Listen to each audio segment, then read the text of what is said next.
마음이 차가운 사람은 손발이 차다. 뭐 마음이 따뜻하니까 손발이 찬 거다. 뭐. 근데 그게 아주 틀린 말은 아닐 수도 있어요. 우리는 닥터 프렌즈.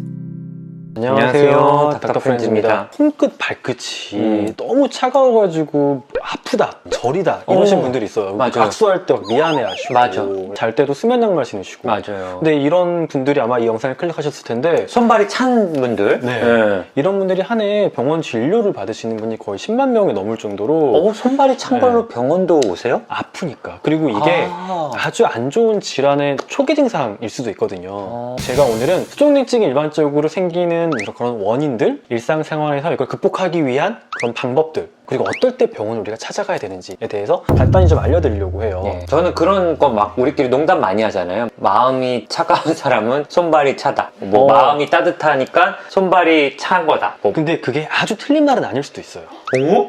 이게 생각해보면은 손끝 발끝이 차다라는 거는 두 가지로 생각을 하면 돼요. 결국에는 혈액순환? 그쵸. 이 손끝 발끝에 가는 피의 양이 줄어드는 거거든요. 피가 따뜻한데 이게 가는 도중에 정말 압력이 부족해서 식어서 손끝 발끝이 너무 차갑게 느껴지는 건데 가장 큰 이유 중 하나가 스트레스예요. 우리가 잠을 못 자거나 스트레스를 많이 받거나 교감신경이 항진되는 그런 상황이 되면은 말초혈관이 수축을 해요. 맞아요. 말초혈관이 수축을 하면은 여기에 진짜 그 말 그대로 피가 안 가기 때문에 손끝 발끝이 너무 차고 시리고 아픈 거거든요. 근데 마음이 정말 차가운 사람, 동요가 없는 사람, 스트레스 안 받는 사람들은 좀 이런 게 적을 수도 있어요. 근데 막 너무 쉽게 흥분하고 교감신경이 항진해가지고 좀 예민하고 예민하고 불안하고 이런 사람들은 이 불안 톤이 높기 때문에 교감신경이 항진돼 있어가지고 말초혈관 수축이 더 심해서 특히 추운 겨울에는 말초가 원래 수축을 해요. 말초혈관들이. 근데 거기에다가 본인의 스트레스감까지 겹쳐서 더욱더 손끝 발끝이 차가운 경우가 있고. 저는 손발이 되게 따뜻한 편이거든요. 동요가 없는 사람. 그렇죠. 근데 손발이 차가운 사람은 이렇게 얘기할 수도 있겠네요. 약간 겁쟁이. 교감신경계가 높아져 있으니까 약간 겁먹거나 스트레스 많이 받는 사람인 거죠. 스트레스 그러니까 많이. 또 많은 이유 중에 하나가 우리 심장이 사실 피를 잘 짜주면은 끝까지 잘 갈 거 아니에요. 그렇죠. 근데 이게 좀 약해져 있으면은 당연히 손끝 발끝에 피가 잘 안 가겠죠. 심장의 이 펌프, 펌핑하는 역할이 좀 약해져 있으면, 그쵸? 근데 이게 사실 심장은 펌핑을 계속 잘 하실 거예요. 많은 분들이 심장에 특별한 문제가 없으면. 근데 어쩔 때 펌핑에 나가는 힘이 약해지냐, 심장으로 들어오는 피 양이 적어지면은 들어오는 양이 적으니까 나가는 양이 적어지겠죠. 그러면은 뭐 약간 하지정맥류 이런 거 있는 분들. 하지정맥류는 약간 다른 개념이고 하체에 근육이 없으신 분들, 그리고 오래 앉아있고 특히 우리가 겨울에 안 그래도 말초혈관이 좀 이렇게 수축을 하는데 추워가지고 운동을 안 해. 그러면 우리의 피의 대부분은 하체에 가 있게 돼요. 그렇죠. 근데 하체에서는 피가 저절로 심장으로 가는 게 아니라 종아리 근육에 의해서 짜줘야 얘네가 심장으로 피가 충분히 가서 심장이 짜줄 때 충분한 피가 우리 말초로 이렇게 혈액순환이 잘 되는 건데 겨울이라고 더 운동을 안 하시고 더 앉아있게 되고 누워서 귤 까먹으면은 안 되는 거예요. 그래서 특히 여자분들 같은 경우에는 여러 가지 호르몬의 영향, 그리고 좀 스트레스에 민감하신 것도 있지만 하체의 근육 자체가 적어서 수족냉증이 더 심해지는 경우가 있으니까 내가 운동량이 적진 않은지 종아리 근육은 충분한지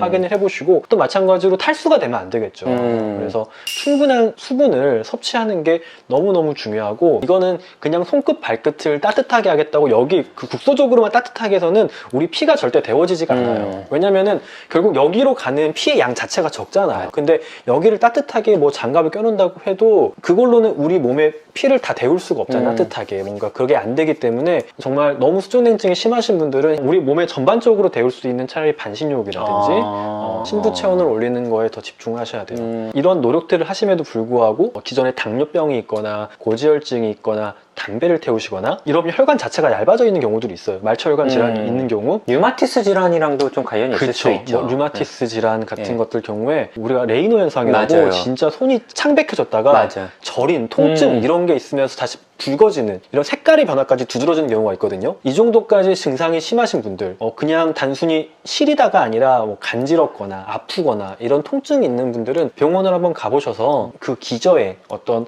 다른 원인, 질환이 있진 않은지, 이런 원인 질환을 결국 고치는 게 중요하고, 수족냉증은 어떻게 보면 이거의 그냥 위험 신호일 수 있거든요. 어서 이거를 진단받고 치료받으라는 우리 몸에 내보내는. 그래서 이걸 너무 무시하고 그렇게 증상 조절만 하려고 하지 마시고, 제가 이야기 드린 운동이나 뭐 신부 체온 올리는 것, 그리고 뭐 충분한 수분 섭취, 스트레스 받지 않게 교감신경 톤을 낮추는 노력을 함에도 불구하고 증상이 지속되면은 병원에 가셔서 한번 의사와 상담을 하고 검사들을 해보시는 걸 추천드려요. 예, 교감신경 톤을 낮출 수 있는 건 여러 가지가 있는데 이제 뭐 적절한 명상이라던가 근육 긴장 이완하는 여러 가지 좀 좋은 방법들이 있으니까 내가 평상시에 좀 긴장을 많이 하거나 이런 게 아닌지 한번 확인을 해보시면 좀 좋을 것 같아요. 예. 저희가 저희 구독자님들한테 선물을 좀 드리려고 하는데요. 애플트리 테일즈 아주 좋은 날이라고 펑키니도 좋아하는 그런 책들을 만들어주시는 출판사가 있는데 여기에서 저희 헬프님들께 건강과 관련된 책 50권씩을 총 100권을 이렇게 나눠주시겠다고 해서 저희 댓글에 링크 저희 첨부해 드릴 테니까요. 그 링크로 연락 주시면 저희가 책 보내드릴게요.